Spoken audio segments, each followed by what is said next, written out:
Teman-teman, di dalam Al-Quran surah Al-Maidah ayat ke-46, di ayat itu dinarasikan bahwa Allah lah yang memberikan kitab Taurat dan Injil kepada nabi-nabi yang dipilihnya sebagai pengajaran untuk umatnya. Kemudian muncul pertanyaan, apakah kitab Taurat dan Injil yang dimaksud adalah kitab yang sekarang dijadikan pegangan oleh teman-teman kita dari agama Yahudi dan Nasrani? Tentu bukan ya teman-teman, karena kitab itu sekarang sudah terdistorsi dan bercampur dengan tulisan karangan manusia. Dasarnya apa?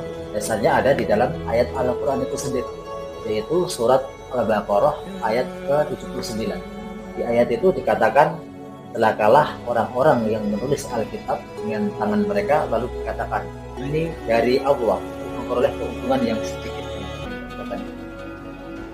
Jadi kitab yang sekarang ada itu sudah terdistorsi dan bercampur dengan tulisan karangan manusia yang sudah dikanon dan diterjemahkan entah oleh siapa dan otoritasnya apa.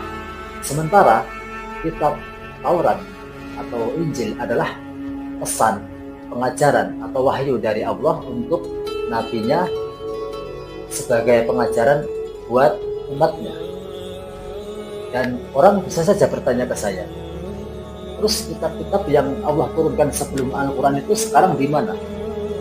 Ya, kalau pertanyaan itu diajukan ke saya nggak tahu.